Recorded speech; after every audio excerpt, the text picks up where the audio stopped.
Discussion qu'on a, mais ça fait partie de ça, les rencontres causeries, hein, de se retrouver ensemble, jaser. Bon, là, on a vu le système multiple, donc les facteurs qui vont être en lien. Vous voyez, oui. OK. Un des facteurs, le prochain facteur, c'est tête et cou. Parce que je vous ai parlé de la théorie là, qui explique là, toute l'innervation qui arrive au niveau du noyau, là, peuvent créer une super stimulation, hyperstimulation, puis créer un acouphène. Souvent qui n'est pas permanent. OK? Bon, quelqu'un qui fait de l'arthrose cervicale, mettons, souvent on va chez le chiro, ça, ils souvent nous disent, vous avez toujours mal dans le cou, vous avez des douleurs importantes. C'est des choses qu'il faut le savoir, ça, au moins. En tout cas, ça, je serais assez surpris que je ne le retrouve pas chez, je ne regarderais pas ça, que si je faisais le tour, je ne le retrouverais pas sur plusieurs copies. Là. Les gens qui font des migraines, des maux de tête répétés, avec des gros symptômes. C'est même un facteur, une cause connue, hein, documentée dans la littérature. Problème dentaire. Ça, c'est une affaire qu'on ne documente pas assez souvent. Vous savez, en vieillissant, on a un affaissement de nos gencives et tout ça, c'est comme tout le reste. Puis, ça peut créer des malocclusions. C'est-à-dire, on n'est pas capable de fermer les dents comme il faut. Okay? Puis, ça crée une désorganisation de notre mâchoire. Fait que ça peut être suffisant parce qu'il y a un petit nerf qui passe là, qui va dans l'oreille au niveau de l'articulation temporo-mandibulaire ici. Fait que ça peut créer une petite irritation, le nerf facial n'est pas loin. Ça peut être une source d'acouphène ou l'augmenter par période. Fait que c'est important de le documenter. Si vous voyez que vous n'êtes pas capable de fermer la bouche au complet, vos prothèses dentaires sont à changer, vous manquez des dents dans le fond, il faudra peut-être vérifier ça si vous avez une malocclusion. Ou des douleurs quand vous mangez. Okay, ou vous dormez les dents serrées, ça crée une tension, fait que c'est sûr que ça peut ne pas vous aider. Fait que c'est des choses pour regarder. Accident d'auto, le coup-recou, là, même si on n'a pas de fracture, il y a des causes, hein, ça peut être relié à une cause, acouphène ou un facteur. Les gens disent, moi j'avais un acouphène, puis depuis que j'ai eu l'accident d'auto, les acouphènes ont augmenté.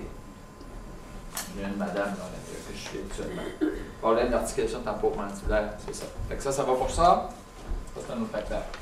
Maintenant, au niveau cardiovasculaire, c'est le monsieur là, qui en a parlé tantôt. Là. Toutes les maladies ou les facteurs cardiovasculaires. Bon, si vous faites du diabète, même s'il est contrôlé, mettez-le, c'est important. Problème de la glande thyroïde, soit en hypo ou en hyper. Ça, c'est quand même assez fréquent chez les personnes. D'âge moyen, là, et plus, on a souvent. C'est sûr que ça soit documenté. Il faut que votre médecin dise, je vais passer, oui, ta glande, tu vas peut-être prendre un médicament particulier ou on va surveiller ça, c'est un petit peu élevé, mais je ne te donnerai pas de médicament tout de suite, bien mettez-le parce que c'est important, ça peut jouer. Oui, excusez. Oui, c'est sûr, j'ai des problèmes de thyroïdien.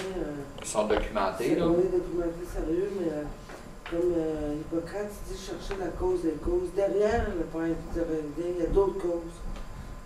Oui, c'est ça que le médecin, pour qu'il investigue, qu'est-ce qui vous cause. Ça moi, aussi, là. Je crois pas les médicaments antithyroïdiens, ça ne m'aide pas, parce que c'est tendance à remplir. Mais ça, votre médecin, vous avez vu ça avec votre médecin, là? Je crois même pas aux médicaments. Oui, mais c'est sûr que ça, là, c'est quoi? Moi, je comprends, mais c'est ça qu'il faut être vigilant. Ben, on décide de ce que. Les médicaments qu'ils me donnaient pour la thyroïde, ça me crée des crises d'angoisse. OK, fait que ça vous aide pas. J'en ai eu une dans 10 ans. OK. Je ne crois pas aux médecins, mais je crois pas aux médecins allopathiques. Du tout. Je trouve que mais, ça remplit le problème. Non, je comprends. Mais moi, en tout cas, je vous dis que ce qui est documenté, là, hein. Mais c'est sûr que ça, si on n'y croit pas, ben là, c'est une autre affaire. Moi, je l'ai expérimenté sur moi. Mais ça veut dire. Non, mais peut-être que des fois, il y a des médicaments. Ça m'a empiré. Mais peut-être qu'il y a des médicaments qu'il faut faire attention. Parce que c'est vrai qu'il y a des médicaments qui nous donnent tellement d'effets secondaires qui ne nous aident pas. Mais ça, il faut en parler aux médecins, aux pharmaciens, puis ils peuvent les modifier, les médicaments, modifier la dose, les remplacer par quelque chose qui pourrait peut-être plus vous aider. Mais ça, c'est sûr que ça, c'est personnel à vous, là. Ça, je crois que pour guérir, c'est la voie hygiéniste. C'est désintoxiquer. C'est pas en arrêtant un symptôme que tu guéris le symptôme. C'est en décassant ton système. Bien, ça, moi, je suis d'accord avec vous, là, de certaines parties. Ça, c'est de la médecine préventive, c'est les médecines naturelles. Ils peuvent aider, les médecines naturelles. Hein, ça n'a pas été. C'est pas là pour rien, parce qu'il y a beaucoup de médecins maintenant de plus en plus là, s'y réfèrent dans certains cas. Mais les médecines là, alternatives, c'est beaucoup l'hygiène de vie aussi. Hein? Oui, c'est ça. Il n'y a pas là. Oui. Puis même si j'ai une maladie particulière qui est bien identifiée, ben, mon hygiène de vie, si je fais de l'hypertension artérielle élevée, c'est sûr qu'à un moment donné, là, il faut que je fasse attention parce que je peux faire un ACV, puis un infarctus, puis une embolie cérébrale, puis avoir des complications graves. Il faut que je la traite parce que là, il y a une phase aiguë, mais parallèlement à ça, il faut que je change ma vie. Là. Je suis stressé, je suis pas capable de me détendre, je mange mal, trop rapidement. Ça aussi, il faut que j'essaie de contrôler ça, c'est important. Oui, l'homéopathie qui fonctionne pour des personnes aussi. L'homéopathie fonctionne à certains niveaux. Mais c'est pour ça que vos observations, comme j'ai dit, ce que vous connaissez, si mettons, moi, il y a des clients qui disent, moi, là, quand mes acouphènes sont élevés, là, je vais voir mon acupuncteur, ça ne les élimine pas, mais mon Dieu, pour 2-3 semaines, je suis bien. Ils ne m'envahissent plus au tabac. Si ça vous fait du bien, pourquoi pas mettez-les dans vos solutions, vous, ça vous aide. Je ne dirais jamais à quelqu'un, arrête tout ça. Hein? Puis beaucoup de toutes les médecines alternatives, ils travaillent sur quoi? Sur les tensions musculaires. Hein, vous allez chez le chiro, le masso, ça fait du bien. Ensuite, 3 jours après, tu vas avoir encore mal. Mais si vous êtes 3 jours mieux, tant mieux. Si vous pouvez le faire, moi je me dis, tout ce qui nous fait du bien, pourquoi s'en priver? Fait que ça, c'est par rapport au problème, si vous faites de l'anémie, tous les troubles sanguins, c'est sûr qu'il faut vraiment là, les identifier. Si on se réfère encore à l'écho cardiovasculaire, là, il y avait le cholestérol. C'est vrai, il y a des choses que je n'ai pas mis. Ça, c'est les choses les plus fréquentes. Le cholestérol, le diabète, l'hypertension artérielle, l'artérosclérose. Ça, c'est des clients là, qui le rétrécissement des artères, fait qu'il y a moins de sang qui passe. C'est sûr que dans votre oreille interne, il va être moins oxygéné, c'est sûr. Ça va? Donc, système nerveux central, bon, si vous avez fait un traumatisme crânien, c'est connu, on le sait. Une chose, par exemple, il y a des gens qui ont eu une commotion cérébrale, on appelle ça des PCC légers. Ça, souvent, ça n'a pas été identifié, hein, ça n'a pas été diagnostiqué, mais les gens, ça avait tombé sur la tête, ils avaient fait une petite commotion cérébrale, qu'ils appellent, ça peut jouer. Ça peut jouer. C'est quoi la différence? On parle souvent de commotion cérébrale, traumatisme crânien. Bien, le traumatisme crânien, c'est vraiment là, avec, vous avez une fracture du crâne, dans le fond. Ouais, ben moi, c'était un traumatisme crânien, ils n'ont jamais dit une commotion cérébrale, ça veut dire que au fond, c'est ça que c'était. Mais souvent, les traumatismes crâniens légers, c'est juste un petit coup, vous avez un bon coup que vous avez eu à la tête, là. Souvent, ils ne documentent pas ça. C'est ça le problème.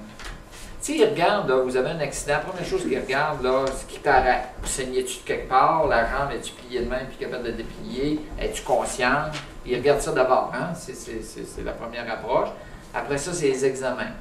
Oh, je m'aperçois, oh, je suis plus capable de lever le bras gauche, oh, on va à la neurologie, passer un scan, etc. C'est un peu, tu sais, là, il y a la phase aiguë, là, ils stabilisent le client, la personne, après ça, ils vont documenter là, ce qui va ressortir comme symptômes, dans le stabiliser la personne. Mais on remarque souvent, après un accident, après plusieurs mois, il y a des gens qui ont des problématiques qui n'ont pas été identifiées, hein, en tout cas des acouphènes. Puis quand c'est des gens qui sont sur la SAC, c'est tout un problème. Oui. Parce qu'il n'y a personne qui l'a noté, l'acouphène. C'est normal, pour madame est à peu près inconsciente. Elle avait des fractures un peu partout. Elle a été opérée 10 fois. Pensez-vous que les acouphènes, elle levait la main et dire hey, l'acouphène me dérange vraiment, je me mal partout, puis elle est endormie la majorité du temps. C'est pas ce qu'elle va se plaindre en premier, mais on se rend compte plusieurs mois après. Mais quand on veut, mettons, aller chercher des services via la SAC pour essayer d'aider cette personne-là, bien là, ça n'a jamais été documenté, ça n'a pas été reconnu. Là, il faut faire tous des dommages pour faire reconnaître ça comme séquelle de l'accident. C'est des problèmes. Ça, c'est des dossiers assez compliqués. Voilà. Ouais, Mme Chose disait que parce que ça ne dérangeait pas son sommeil, en tout cas, ils ont des critères. N'oubliez pas, c'est médical, à la SAC, hein? Très médical. Fait que ça, c'est juste pour dire que vous avez fait déjà un accident vasculaire au niveau du cerveau, un ACV par exemple, là, vous avez été perdu l'usage du langage, et paralysé, c'est revenu, bien ça peut jouer aussi. Ça, c'est des choses un peu plus rares. Au niveau des désordres immunologiques, une chose qui est importante, les allergies. Okay, les allergies. Ça, moi, je remarque ça chez beaucoup de clients, ils disent qu'ils vont faire le printemps. Je sais qu'ils sont allergiques au pollen, certaines fleurs, etc. Les autres, ils voient leur acouphène souvent par période augmenter. Puis ça a du bon sens. Ça va être l'oreille, hein? C'est parce que c'est quand on est allergique, il y a un phénomène inflammatoire. Fait que les gens vont être irrités de la gorge, ils vont avoir l'impression comme s'ils bougent du nez, les sinus embarrassés, etc. Ben, c'est des muqueuses de la gorge, c'est des muqueuses de la trompe, c'est la même affaire qui bouge, il y a moins d'air, l'oreille bouge, fait que ça a un impact sur l'oreille. Fait que ça, c'est des choses quand même qu'il faut vérifier, puis au moins peut-être essayer d'identifier. Maintenant, ils peuvent passer des tests à quoi vous êtes allergique, pour essayer de contrôler ça. Les médicaments et autres traitements, plus en plus, nous autres, des cas de chimio. C'est documenté, je ne me souviens plus du nom, c'est un nom bien compliqué. Ils ont fait des études, il y a même un traitement de chimio qui donnait 50%. Chez les gens qui prenaient 50% des cas développaient un couvert important. Mais est-ce que tu préfères le traitement? Ben, tu meurs ou il n'y a rien qui se passe. Des fois, on n'a pas trop le choix. C'est quand même important de savoir, parce que nous autres, on a eu des cas suite à un traitement, des traitements incroyables. Les chirurgies à l'oreille, autour de l'oreille, ça, on voit ça souvent, les anesthésies. Puis les médicaments. Ça, les médicaments, c'est sûr qu'il faudrait que je fasse toute une panoplie de situations, mais ce que je vous dirais par rapport aux médicaments, si vous avez déjà pris des médicaments, puis quand vous l'avez pris dans les 48 heures, après les 48 heures, votre acouphène a augmenté, il y a eu un changement, il faut l'analyser, ce médicament-là. Il faut en parler à votre médecin ou au pharmacien.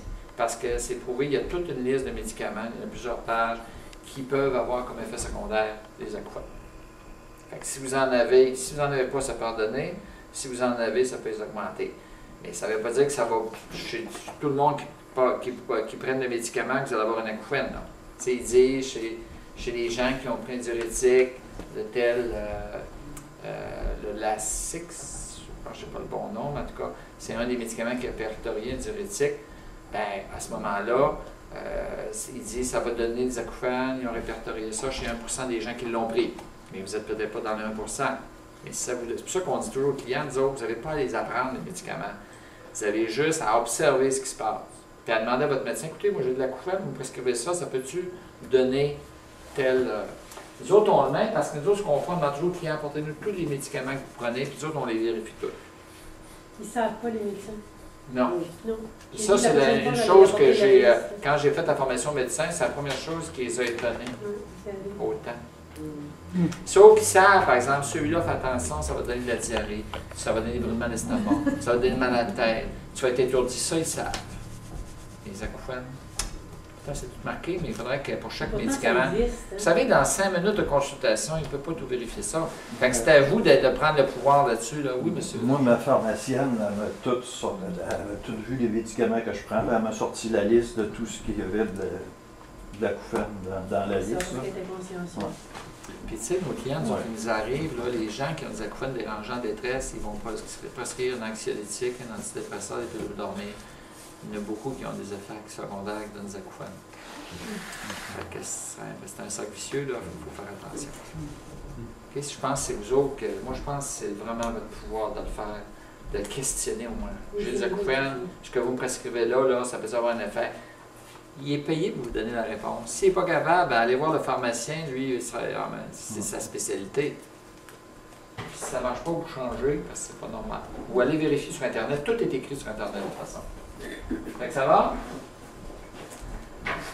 Habitude de vie, non négligeable, très très important. Ça, vous avez beaucoup de pouvoir là-dessus. Les fumeurs, c'est prouvé, hein, les gros fumeurs, ça a un effet sur la circulation sanguine, la respiration, la capacité pulmonaire, éliminer les infections, etc. Le sommeil, si vous ne dormez pas à cause de vos acouphènes ou vous avez des problèmes de sommeil qui vous empêchent de combattre le dérangement, c'est important. Le bruit, madame en a parlé tantôt. Moi, je vais dans un restaurant, puis cage au sport le vendredi avec mes chums à 5 heures, il y a du bruit, j'arrive de là, j'ai la tête folle, mes acouphènes sont au plafond, j'en ai jusqu'au lendemain midi avant que ça revienne à normal. Ça veut dire que vous êtes une personne sensible au bruit.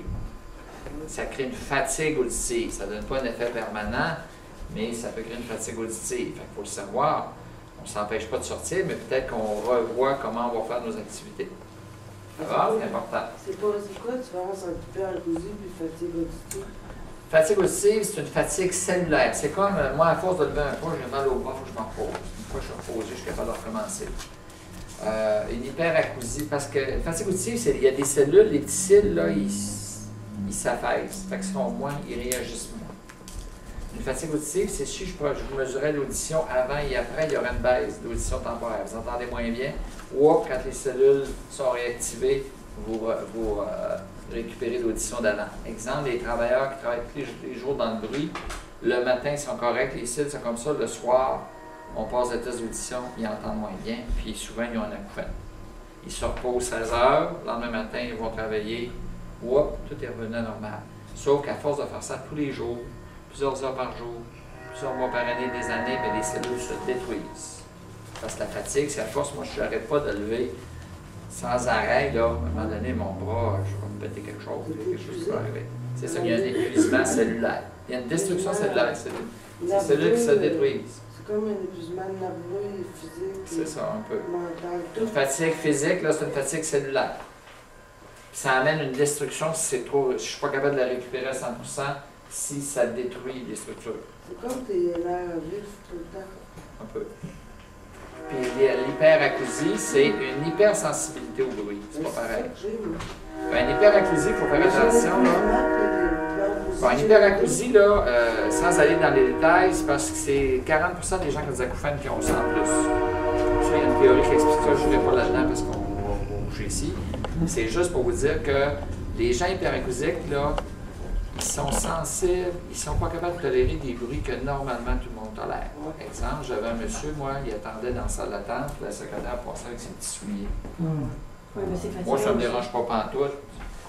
Mais lui, là, il voulait sauter dessus. Qu'est-ce qu'on entend, là, depuis que c'est commencé, là?